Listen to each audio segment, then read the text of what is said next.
What's going on, YouTube? It's NC, a place to be, chilling, Mr. Andy, back to give you guys a WWE Royal Rumble 2022 review.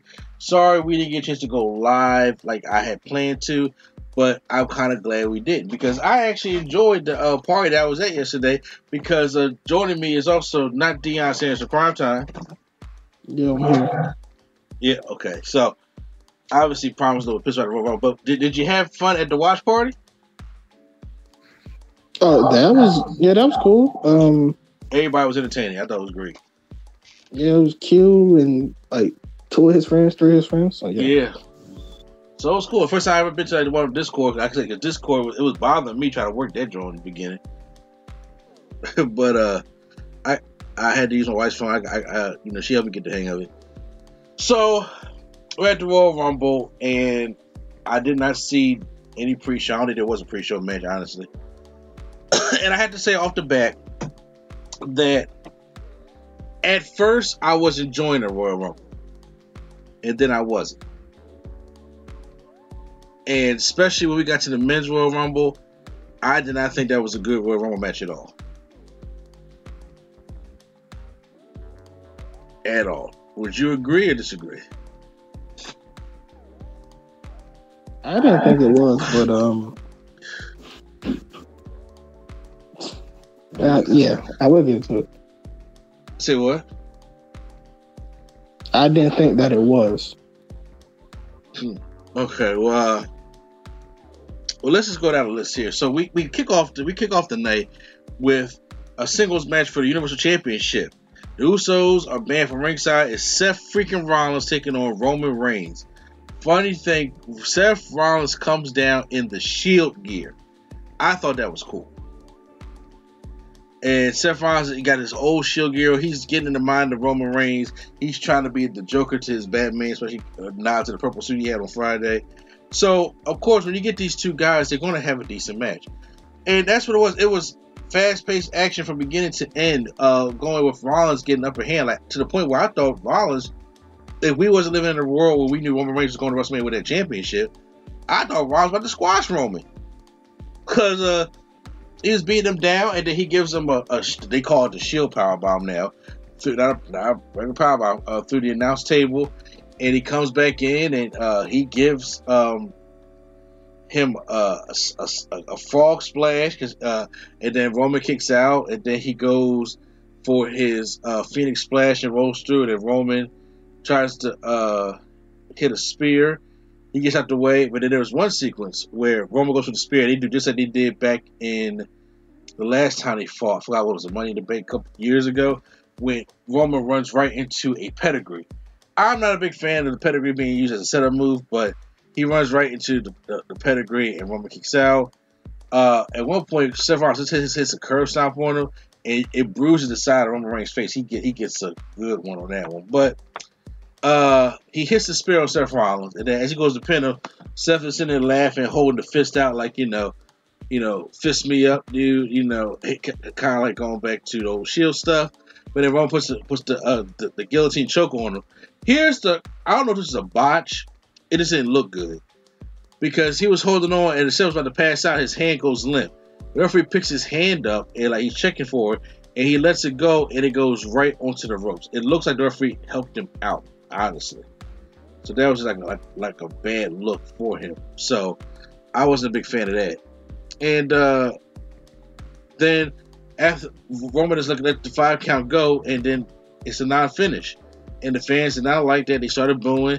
Roman gets the chair and starts beating down Seth Rollins, just like Seth Rollins beat down the members of the Shield all them years ago. So I don't know if it's a one-time thing. I don't know if it's going to be another match at Saudi Arabia where we get a better finish at. I don't know. But in the meantime, that's how the opening match was. So, Prime, what's your thoughts on the opening match? I thought it was the best one of the whole show. Yeah. I think, like I said, I think they used all their creative juices on this match alone, because everything else kind of fell flat. I did not think the women's rumble fell too flat, not like the men's one did.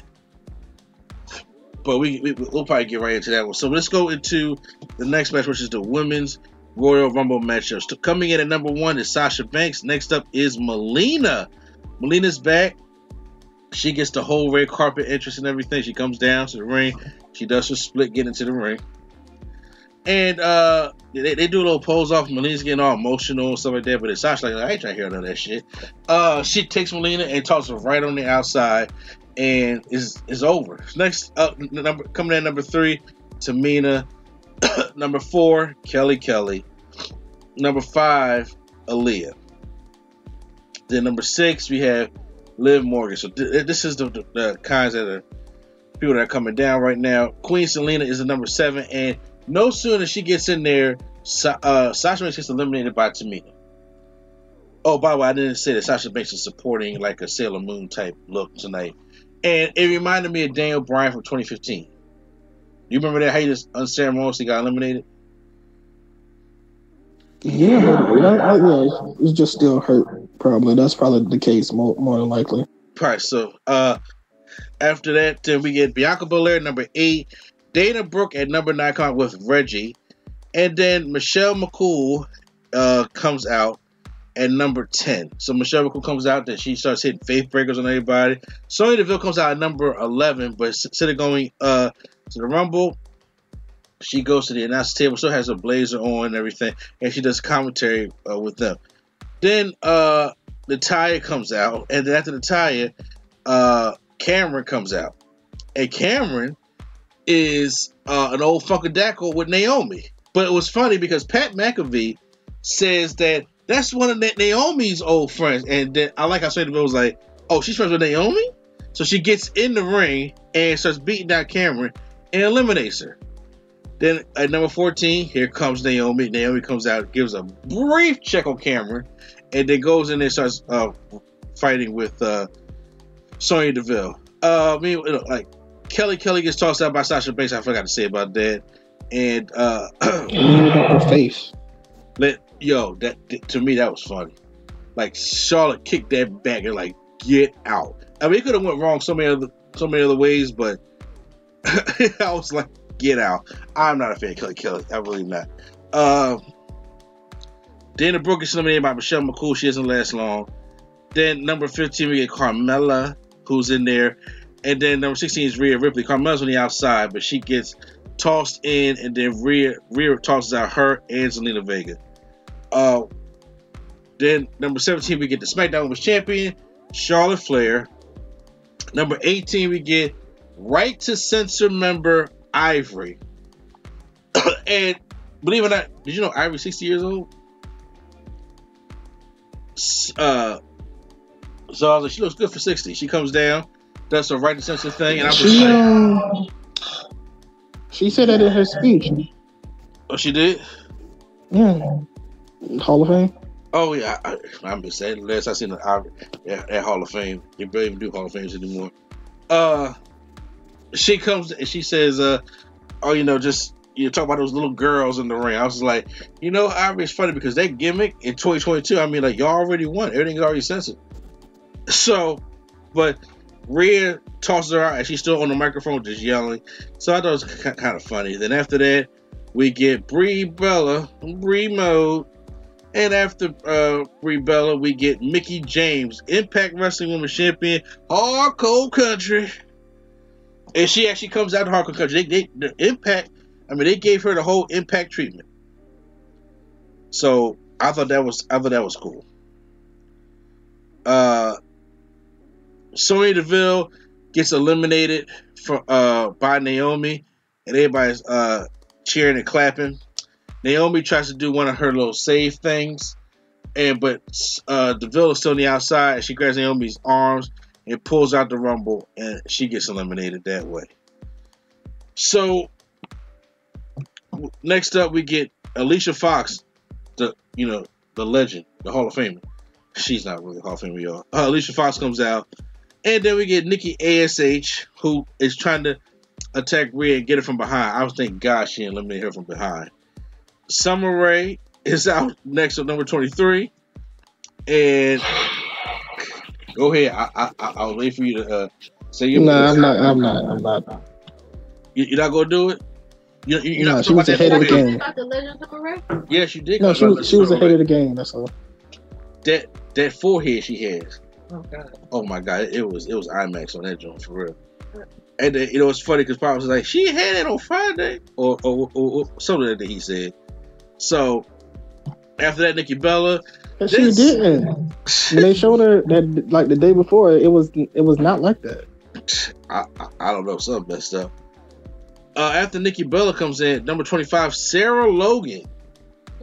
And her and Liv Morgan's in there, and they try to reunite the Riot Squad without the Riot.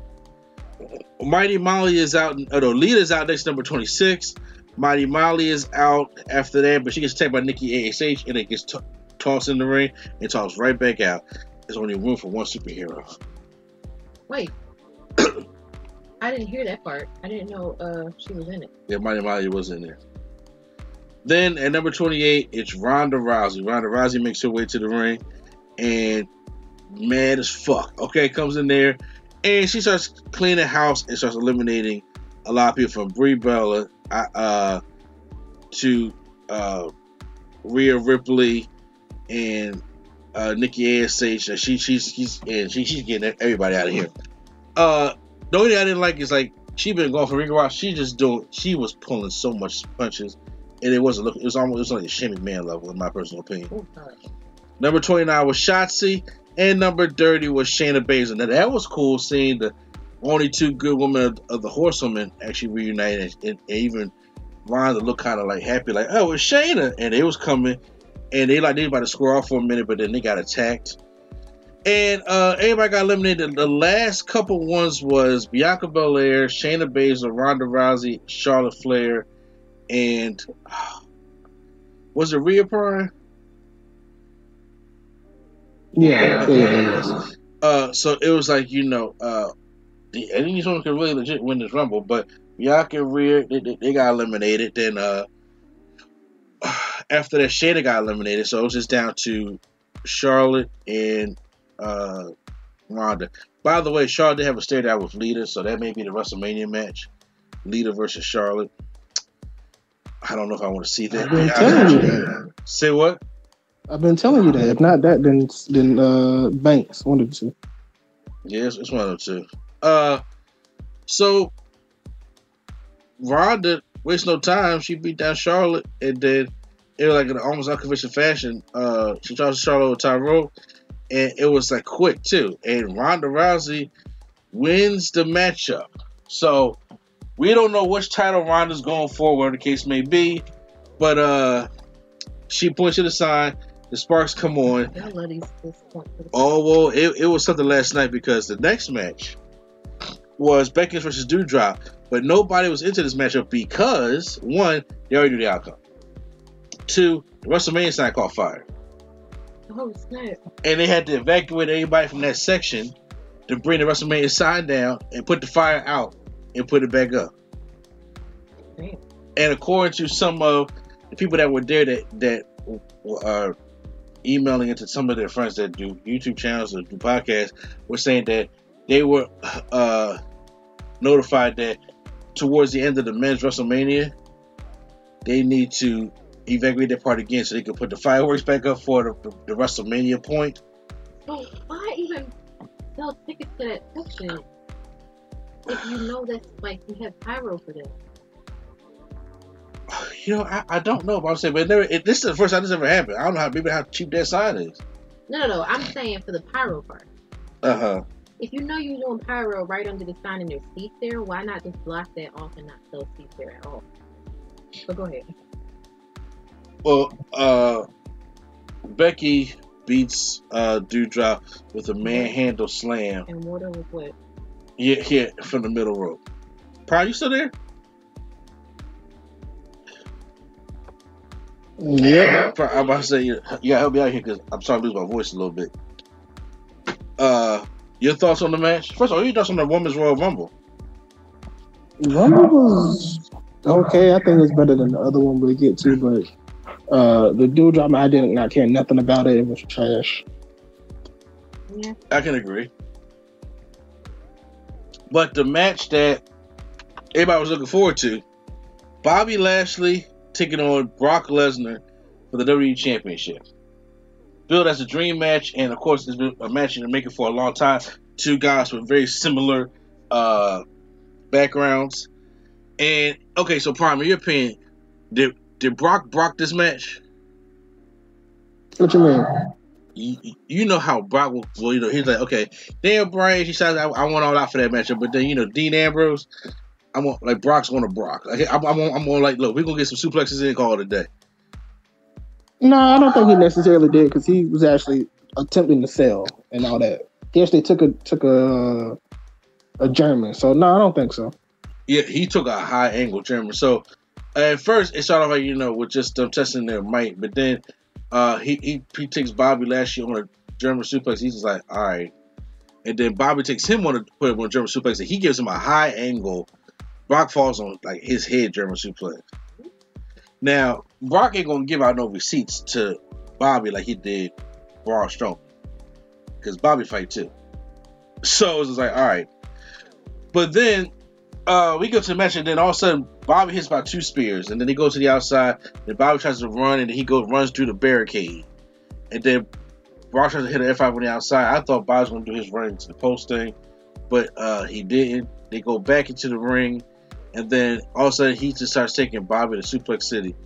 The way Bobby was taking... Why was he taking them suplexes? The suplex like that, I was like, it looked horrible. And I'm like, because he's falling on his shoulder instead of hitting the back, the upper part of his back and the back of his neck. And at one point he did like bite his tongue, his lip, or something like that. Really hard. It was blood all in his mouth. And I was just like, I don't know why he's taking these suplexes this way. I like, would that hurt more, or maybe is he have a bad neck that we don't know about? I just wasn't sure why he was taking them that way. And then he tries to go for the F5, but he gets out and he puts Brock in the hurt lock. To the respect though, Prime, Brock did not break the hurt lock, so it still hasn't been broken. It has not, and he broke it. No, he didn't break the hurt lock. Yes, he did. Technically, Bobby still looked strong, but he you know, obviously when you beat up the referee. Okay, then Brock goes for the F5 and tosses Bobby Lashley's legs into the referee. The referee is out.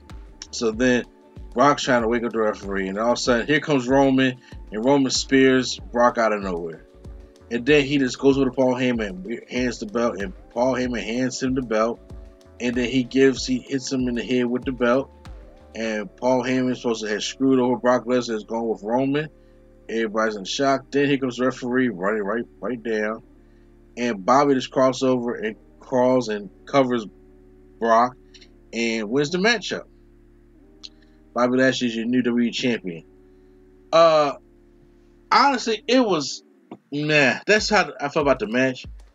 It was meh because both these guys I have seen put on better matches. And I know they can with these, you know, with a lot of moves that they have and whatever the case may be. But I just felt, and then just the whole Roman and ref sell, it just took too long. And after a while, you get into it when the thing happens, but it takes too long when it's just taking that long to sell. And I was just like, okay, because you had the question that the referee's going to just walk down past Roman after they see what he did and just be like, all right, everything's cool. I didn't see, you know, what happened with Roman and shit like that. Fine. But now this just puts, as soon as I see Brock lose, I was like, okay, well, my Roman prediction is probably going to come true. But I don't know what's going to happen for Bobby. But once again, we didn't know yet because we got to see how the match Roman plays out. So that was that matchup. How did you feel about the whole dream match, Brian? I think it could have been better, but I feel like they should have just kept it going, but whatever. I think we'll probably get it again. Also, or maybe we won't. I wonder what it was at on time. Also, because I don't know what time. Make time for the Edge match. Oh my God! Everybody. Yeah, we needed 45 minutes so Brock can rest and come in at 30. We needed that long time. Everybody said online, it was like, God, why is Edge match the longest match? And then, you know, Prime pointed out to me months ago. It was just like, Edge has to have the longest match. I mean, all his matches since he has been back has been no less than 25 minutes. Why? Edge is old school. Edge is very old school. You gotta tell that story. Got to tell that story in the matchup and build up to certain spots. He's old school like that. He's not with the whole fast paced 30% spot up, and you have an action packed match in about 8 minutes. Understandable, but for the way things are moving today, you lose the crowd like that now. Yeah, you definitely do. So I was just like, okay, well, fine. Next matchup, Edge and Beth Phoenix versus Miz and Maurice. This one on. You mean the It Couple versus the Grit Couple? The Grit Couple. Oh, I could. Could y'all please stop saying it? We'd appreciate it. Thanks. Yeah, I don't like anything about the Grit Couple. That matchup, like I said, took too long, and then we had Maurice tried to hit Beth Phoenix with the brick inside her purse, and ended up didn't work. And Miz tries to go for a Soul Crush finale on Edge. Edge kicks out. Then they try to go for a double one, but then Beth hits Miz. Beth and Edge hit Miz with a double spear. Then they both hit double grand slams, and then Edge pins Miz that way. So I'm hoping the rivalry is done so we can go on to something better for Edge at WrestleMania. So now it's time for. Yeah, it should be good. It's time for so now it's time for the main event, the Royal Rumble matchup, and so now it kicked off great, but I don't know what happened. Number one, AJ Styles, and number two, Shinsuke Nakamura. Couldn't ask for more. I was like, cool. Number three, Austin Theory. Number four was Robert Roode, who was only in there for about 54 seconds. But we got a little TNA chant. That was short-lived. It was. Ridge Holland comes in at number 5. Then Montez Ford comes in at number 6. Damian Priest comes in at number 7. And we have Sami Zayn that comes in at number 8 as the ring's trying to fill up. And then, Nakamura gets eliminated by AJ Styles early, so Nakamura's not even in there no more. Then number 9, we get Johnny Knoxville. Here's the thing about Johnny Knoxville. He comes in, obviously, with the Jackass crew. And he comes in there, but I thought, with the show being Jackass, right? And kind of like when they was going to go up against Umaga, and Umaga was going to lay it stiff on them in 2007 with that SummerSlam matchup, but it didn't happen no more. I thought that's what he's going to go in there and do. Take some legit wrestling moves. Yeah. But he goes and tries to hit AJ. AJ gives him like a little combination. And then Montez gives him a frog splash. And the wrestlers are trying to, hit him off, stuff like that. But I wanted him to be like, okay. Because that to me would have been a better way to take. If you're going to be Jackass and you're going to go in the world for professional wrestling, you're going to take some of the bumps. Like, I want his body to be sore. And you sure you still be doing Jackass 4? I'm not disputing that either. Fine. Yeah, you're gonna have to help me out here. Because I gotta drink some water with my voice. But your thoughts on Johnny Knoxville coming out? Like, what did you want to see him do? Yeah. Well, I didn't want him to come out late for Brock, but so maybe that's Claymore. Take. Maybe like a Claymore or a something. Yeah, I don't know. Angelo Dawkins is out next, and then. Are you sure? That ain't what the nameplate said. Oh, that's right. It never said Montez. It's like the right on the wall, y'all. Omos comes out next at number 11 and says, "Look, I'm just gonna start going crazy." He eliminates Montez Ford, and then, but that's only when he eliminated. I would say before Montez got eliminated. Then Ricochet comes out at 12, but at 13, Gable comes out. He's like, look. Why he's the biggest guy in here? Why don't we tag team and get rid of him? Now, Priest, you're the biggest. You start first. After he did, but then Omos eliminates Priest, and then he eliminates Montez Ford when he tries to jump off the top rope at him. But then everybody starts gaining up on Omos, and then AJ and Dominic Mysterio comes in next at number 14. He starts helping. AJ just like runs in and gives a phenomenal forearm, and Omos is out. And just like that, I was like, well, so much for dominating. Mm-hmm. Number 15 is Happy Corbin. Number 16 is Dolph Ziggler. Number 17 is Sheamus. But at the time Sheamus is coming in, Rich Holland's getting eliminated over the top rope. And it looked like Sheamus tried to catch him, but I don't know if that was a botch or not, because we got another botch in this matchup also. Number 18 is Rick Boogs. Rick Boogs is in there just showing off all his strength and everything, and pressing Gable to the outside and just doing all the kind of stuff like that. I'm like not a big Rick Boogs guy. Number 19 is Madcap Moss. Number 20 is Riddle. Number 21 is Drew McIntyre. So his neck's alright. I thought he had to get neck surgery, but no, his neck's fine. Kevin Owens is at 22. 23 is Rey Mysterio. By the way, Dominic Mysterio has already been eliminated by this point, because I was like, all this week, these weeks of building up to father and son turning on each other at the Royal Rumble, or the case may be, Dominic he's not even in there at the time. Number 24 is Kofi Kingston. Now, Kofi comes in, and he's trying to springboard onto the ropes. And Kevin Owens pushes him off, and he's supposed to fly and fall over to the barricade and catch himself. What happened was, Kofi flew, and he fell over to the barricade, and his feet hit the floor.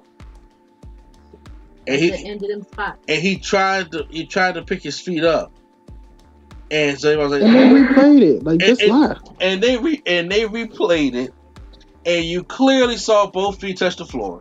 And it's just like, all right, you botched this. It's time to go. And it's looked like they was in the ring not knowing what to do, because obviously they probably had like spots planned for him and stuff. Mm-hmm. But they didn't know what to do. They just kept on trying, just fight. And then Big E comes out. No, Otis comes out at 25. At this point, this is when I lost hope. Yeah. I was just like, this is about to be whatever. Just run through the next 3 and let Brock come out and win it. That's how I was like, come on. I was feeling that after Angel Douglas. Yeah. Because one thing I don't like, because Brock at this point, I do too. The one thing I don't like about the Royal Rumble is tag teams in the Rumble. If you got a stable, it's a lot. Yeah, like the New Day's fine, but there's no tag team that's going to win the Rumble. There's, Street Profits not going to win. Alpha Academy's not going to win. Corbin and Madcap are like these tag teams. And first of all these tag teams, out of all these tag teams, these are the ones that I don't know why they're in the Rumble. But anyway, Big E's out at 26, starts giving belly to bellies, but then gets broken out of nowhere. Bad Bunny comes in at 27. Bad Bunny still looks good. He comes in and he gives Riddle a Canadian Destroyer. Go ahead, Riddle, for selling that, making Bad Bunny look good. I mean, he came in on the top rope. Oh yeah, talk about that one. He definitely did. Next up at 28. Oh, here's our first surprise, y'all. It's Shane McMahon. Which wasn't even a surprise because they told us that too. Yeah, that's why I was like, why did you telling us everything? Shane McMahon comes out. Number 29, Randy Orton, and number 30 is what you can expect, Brock Lesnar. Brock Lesnar comes out and just. I thought it was gonna be Veer, and then Brock attacks Veer. Oh, that would have been cool, and because Veer still don't get a debut. But I was like, but they had no story behind it. They were just like, okay, so he's in a championship match and he's going to go pick 30. Like, it's like they didn't really care. And obviously, when I was watching it, and after I stepped on it, I was like, this is the result of what happens when you fire half your roster. Mm-hmm. There's no clear direction. There's nowhere to go. None of these guys are really over like that. You have tag teams in your Rumble. A gang of them, too. The people that were released that could have been in this Rumble, from Keith Lee to Karrion Kross. I don't think they're bringing Keith Lee back. I know people were like hopeful that he was going to come back. I don't think those two people right there, I don't think they're bringing back. No.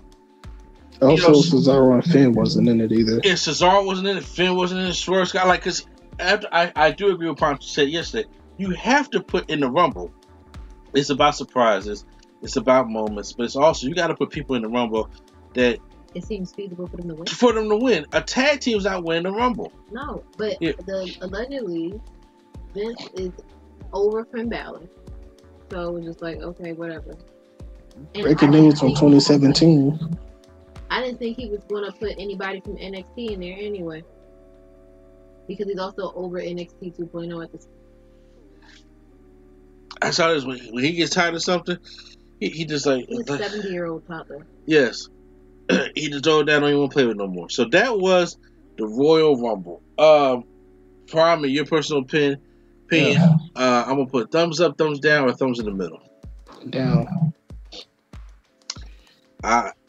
Down. Yeah, I had to agree with you. I'm sorry.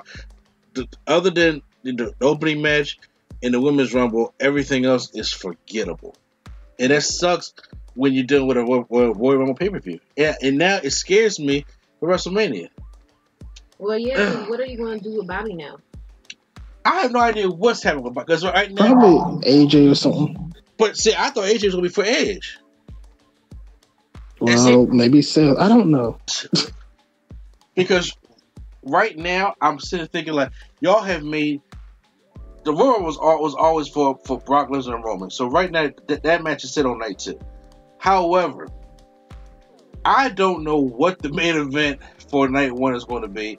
I don't know who Bobby's going to take on. I'm more confused about WrestleMania now than I am was before. And there's a lot of main name people. I'm like, I don't know what they're going to do. I don't know what they're going to do because a lot you just don't throw them into a rivalry just to have a WrestleMania match for no reason. Mm-hmm. They don't talk about the Intercontinental Champion no more. They barely talk about Damian Priest is on there, but they don't care about the United States Championship. They don't have any tag teams. Not any real ones. And the only matches I can see is like them doing like Lita and Charlotte. If Ronda goes to Becky, or if Ronda wants Charlotte, that's just like, all right. So do you do the Bianca and Becky thing? Like what like, I don't know what's really going on. But it's Ronda and Becky. That's Bianca is not doing nothing, unfortunately. Oh, she'll be on the show, but I don't think she'll be in that Battle Royal, of course. I hope she has a better role than being on fucking Battle Royal. What is she gonna do? You gotta be honest with yourself. What's she gonna do? I don't know at this point. If Becky and Ronda ain't had that 1-on-1, so that's already out. So unfortunately, ain't nothing else she can do. We'll see what goes on. So post your comments down below. How do you guys feel about the Royal Rumble? Hit the like button if you guys enjoyed our review. Hit the subscribe button for more wrestling reviews right here on NC Studios. Once again, it's NC place to be chosen number saying date.